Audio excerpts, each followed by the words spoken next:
Voici à notre cher rendez-vous de lecture et méditation des textes liturgiques en semaine. Vous êtes avec Abbé Jean-Eudes qui vous parle du Puy Nyamurenza.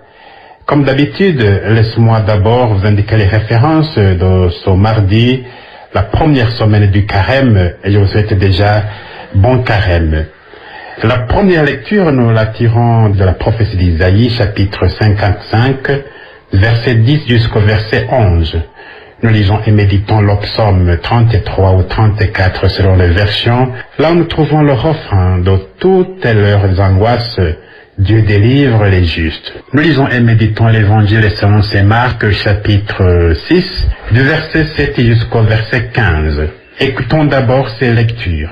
Lecture du livre d'Isaïe. Ainsi parle le Seigneur. La pluie et la neige qui descendent des cieux n'y retournent pas sans avoir abreuvé la terre, sans l'avoir fécondée et l'avoir fait germer, pour donner la semence au semeur et le pain à celui qui mange. Ainsi ma parole qui sort de ma bouche ne me reviendra pas sans résultat, sans avoir fait ce que je veux, sans avoir accompli sa mission. Ainsi parle le Seigneur.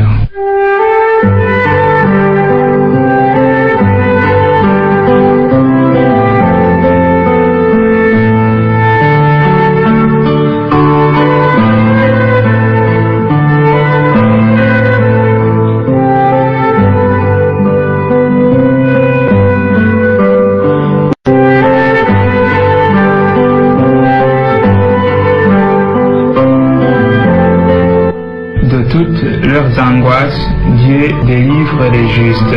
De toutes leurs angoisses, Dieu délivre les justes.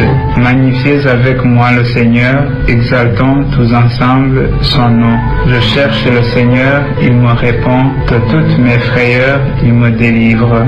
De toutes leurs angoisses, Dieu délivre les justes.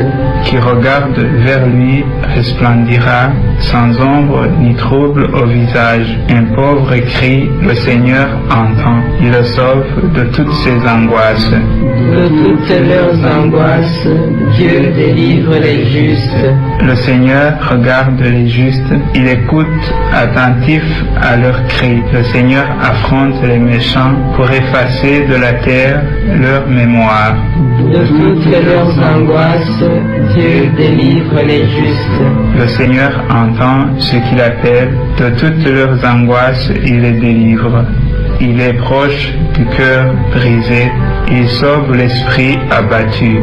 De toutes leurs angoisses, Dieu délivre les justes.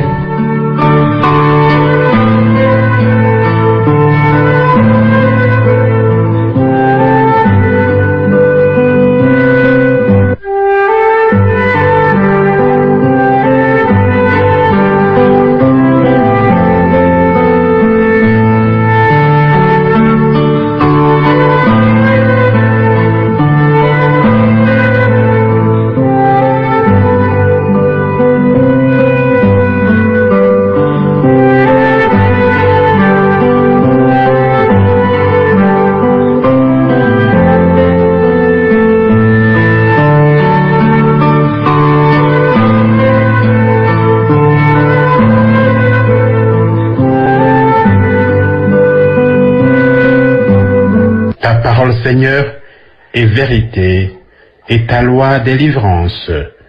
L'homme ne vit pas seulement de pain, mais de toute parole qui sort de la bouche de Dieu. Évangile de Jésus-Christ selon saint Matthieu.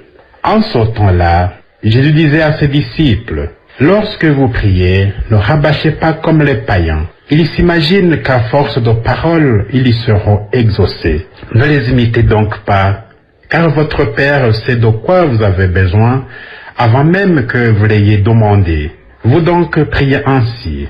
Notre Père qui es aux cieux, que ton nom soit sanctifié, que ton règne vienne, que ta volonté soit faite sur la terre comme au ciel. Donne-nous aujourd'hui notre pain de ce jour. Remets-nous nos dettes comme nous-mêmes nous remettons leurs dettes à nos débiteurs. Et ne nous laisse pas entrer en tentation, mais délivre-nous du mal. Car si vous pardonnez aux hommes leurs fautes, votre Père céleste vous pardonnera aussi. Mais si vous ne pardonnez pas aux hommes, votre Père non plus ne vous pardonnera pas vos fautes.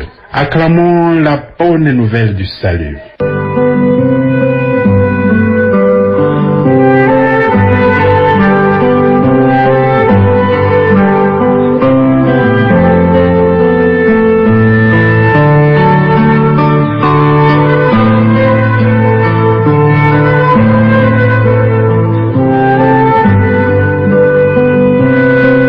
Chers amis, auditeurs, auditrices de la Radio Maria Burundi, nous venons d'écouter la lecture de ce mardi, première semaine du Carême.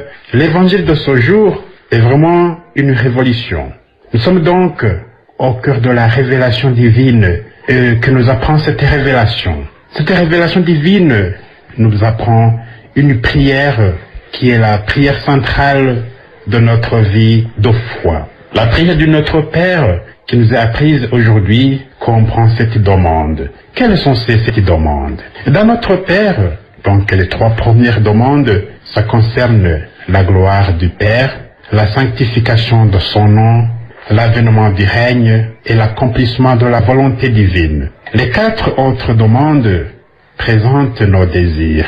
Ces demandes concernent notre vie pour la nourrir ou pour la guérir du péché, et ces demandes se rapportent à notre combat pour la victoire du bien sur le mal. En demandant que ton nom soit sanctifié, nous entrons dans le dessein de Dieu, la sanctification de son nom. C'est Moïse qui nous révèle le nom. Puis, en Jésus, dans la deuxième demande, l'Église a principalement en vue le retour du Christ et la venue finale du règne de Dieu. Cette demande est prise aussi pour la croissance du royaume de Dieu dans l'aujourd'hui de nos vies. Dans la troisième demande, nous prions notre Père d'unir notre volonté à celle de son Fils pour accomplir son dessein de salut dans la vie du monde. Dans la quatrième demande, en disant « Donne-nous », nous exprimons en communion avec nos frères notre confiance filiale envers notre Père des cieux. Notre pain désigne la nourriture terrestre nécessaire à notre subsistance à tous et signifie aussi le pain de vie, parole de Dieu et corps du Christ.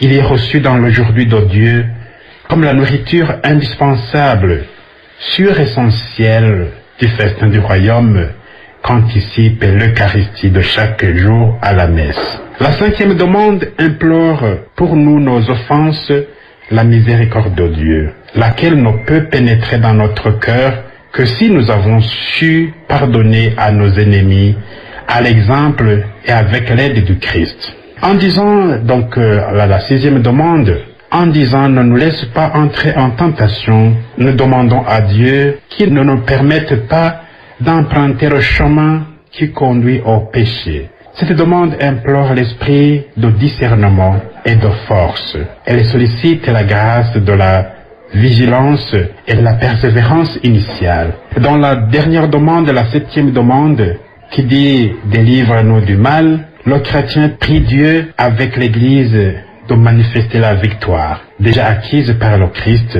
sur le principe ou sur le prince de ce monde, donc sur Satan, l'ange qui s'oppose personnellement à Dieu et à son dessein de salut. Par l'Amen final, nous exprimons notre fiat concernant les 7 demandes. Donc, qu'il en soit ainsi. Auditeurs, auditrices, nous venons de passer en revue les 7 demandes de la prière de notre Père. Maintenant, je vous invite encore une fois à approfondir cette prière dans chaque demande.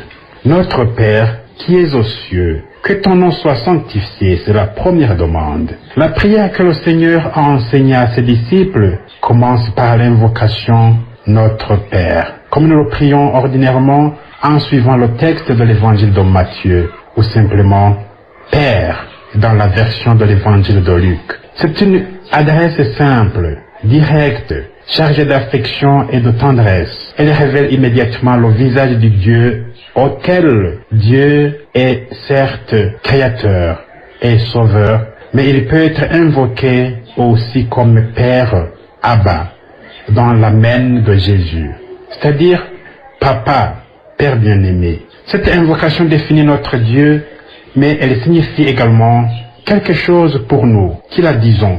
Nous y exprimons notre ardent désir de l'authentique paternité consolatrice de Dieu et surtout, nous y confessons notre origine. Car parmi les grandes questions qui habitent notre cœur, il en est une qui résonne constamment. D'où venons-nous? En appelant Dieu Père, nous affirmons que l'origine de notre existence est en lui, que nous avons été voulus, pensés, aimés et appelés à la vie par son Père qui est aux cieux. Cette certitude donne son sens à notre vie et nous permet d'articuler notre foi en des comportements quotidiens. Ce Dieu qui est aux cieux n'est toutefois pas un Père terrestre.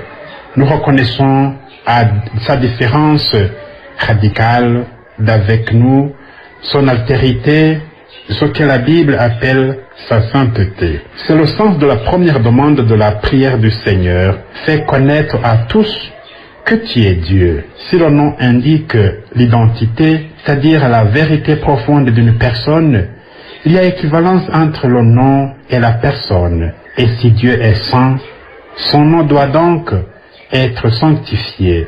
Lorsque nous demandons à Dieu de sanctifier son nom, nous l'appelons à se faire reconnaître pour ce qu'il est réellement, à se manifester à travers son action efficace dans l'histoire. Et nous nous prédisposons nous-mêmes à être inspirés par lui pour témoigner de sa présence et de sa sainteté parmi les hommes et les femmes de notre temps. Notre Père qui es aux cieux, que ton règne vienne. C'est la deuxième demande. Cette deuxième demande occupe la place centrale parmi les trois premières qui concernent Dieu. Cela indique son importance. D'ailleurs, dans la prédication de Jésus, l'annonce du règne de Dieu occupait aussi la place fondamentale. Le royaume de Dieu s'est en effet manifesté en Jésus, parce qu'il a été, lui, le seul homme sur lequel Dieu et Dieu seul a régné totalement, radicalement. Ce que nous demandons donc ici, c'est que ce règne de Dieu, vécu et manifesté par Jésus, s'étende pleinement. Notre Père qui es aux cieux, que ta volonté soit faite sur la terre comme au ciel. C'est la troisième demande. Cette invocation, Jésus lui-même l'a prononcée dans sa vie. À l'heure de l'agonie, au moment de l'angoisse devant la mort imminente, il a en effet adressé au Père cette prière. Père, si tu veux, éloigne de moi cette coupe. Cependant, que ce ne soit pas ma volonté, mais la tienne qui se fasse. Humainement, Jésus aurait voulu poursuivre son service parmi les hommes sans devoir affronter l'épreuve de la mort. Il demande alors la force de réaliser jusqu'au bout la volonté du Père pour demeurer obéissant même au prix de la mort. Pour le disciple, cette invocation est donc particulièrement exigeante et elle requiert qu'on en paie le prix fort. Notre Père qui es aux cieux, donne-nous aujourd'hui notre pain de ce jour. C'est la quatrième demande. Au cœur du Père, de notre Père, au centre de cette demande, on trouve la requête du pain, adressée avec confiance au Père. Après les grandes demandes touchant Dieu, en voici une toute simple, quotidienne, qui concerne notre condition humaine de créature et la nécessité primaire que nous avons de nous alimenter pour vivre. On pourrait être surpris de l'humilité de cette demande. Or, je crois que c'est elle précisément qui illumine toutes les autres. Car demander à Dieu le pain quotidien, c'est une action imminente contemplative. C'est la manière qu'a le croyant d'affirmer la seigneurie de Dieu sur les réalités créées. C'est l'attitude de celui qui reconnaît qu'il ne dispose pas de sa vie, mais qu'il la reçoit toujours au sein d'une relation. C'est la façon pour Laurent de placer son besoin devant Dieu, pour le laisser se convertir en désir et renoncer à la tentation de la possession. Notre Père qui es aux cieux, pardonne-nous nos offenses, comme nous pardonnons aussi à ceux qui nous ont offensés. C'est la cinquième demande. Le chrétien est un homme qui s'est converti des idoles pour adhérer au Dieu vivant. Mais dans son cheminement de retour au Père, il ne parvient pas au bout une fois pour toutes. Il doit renouveler chaque jour sa conversion pour reprendre la route qui mène au royaume et cesser de se fermer à l'amour. Dans son labeur quotidien, le croyant se découvre débiteur. Il y se sert responsable des pensées, des paroles, des actions et des omissions par lesquelles il a soustrait à ses frères et sœurs ce qu'il leur devait. Car en profondeur, nous avons tout reçu des autres et de Dieu. Nous ne pouvons jamais rien garder pour nous seuls. Or, tout ce que nous dérobons à nos frères et à nos sœurs, c'est une offense, un péché que nous commettons devant Dieu. En effet, tout ce qui blesse nos semblables concerne aussi le Père. Voilà pourquoi nous demandons à Dieu qu'il nous remette nos offenses. Seul le pardon nous permet de recommencer. Seul le pardon nous renouvelle radicalement. Seul le pardon infini et toujours prévenant de Dieu nous pousse à la conversion. Notre Père qui est aux cieux, ne nous laisse pas entrer en tentation. C'est la 6e demande. Voilà la seule demande de l'oraison dominicale formulée de manière négative parce que autrefois nous disions ne nous soumets pas à la tentation. Elle est délicate car il faut avant tout, écarter l'idée que Dieu serait l'auteur de la tentation. Non, Dieu ne tente jamais personne. Le mieux, donc c'est ce que nous faisons, mais d'ailleurs, serait alors de dire ne nous laisse pas entrer en tentation. L'Église a déjà formulé cette demande. On ne dit plus ne nous soumets pas à la tentation, mais ne nous laisse pas entrer en tentation. On pourrait paraphraser ne nous fais pas succomber à l'heure de l'épreuve. Jésus invite ses disciples à demander l'aide du Seigneur, sa protection, sa proximité, son amour lorsqu'ils sont dans l'épreuve. En effet, les hommes sont constamment tentés de contredire l'amour de Dieu, de vivre sans les autres, voire contre les autres. Être tenté fait partie du cheminement à la suite du Christ. Lorsque nous sommes ainsi dans la tentation, nous sommes séduits par les idoles, par nos propres justifications, par la peur de souffrir. Il faut alors lutter pour tenir ferme. Dans ce combat contre la tentation, il s'agit de sentir plus que jamais le Seigneur à notre côté. C'est lui qui lutte pour nous et en nous. Mais hormis les tentations quotidiennes, il y a aussi la grande épreuve, celle de l'incrédulité, de la non-foi.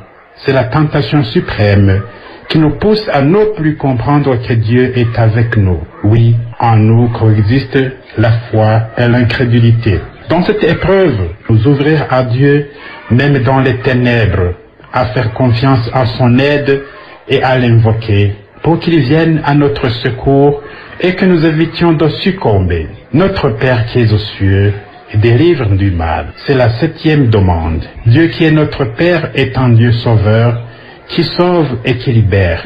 Il a donc le pouvoir de nous libérer du mal. C'est la grande certitude du psalmiste qui s'écrie si souvent face à ceux qui l'oppriment. Libère-moi Seigneur dans ton amour. C'est le psaume 6, voire aussi le psaume 7 et le psaume 140. La libération des libérations est celle du mal, des œuvres du malin, qui se traduisent toujours par la violence, la souffrance, la mort. Oui, sur la scène du monde, nous reconnaissons la présence du malin. Et s'il faut croire à l'existence de Dieu, il n'est nul besoin de croire au diable. Chers amis auditeurs auditrices de la Radio Maria Burundi, vous étiez avec Abbé Jean-Eudes de Nyamurenza. Je vous laisse avec la bénédiction divine au nom du Père et du Fils et du Saint-Esprit. Amen.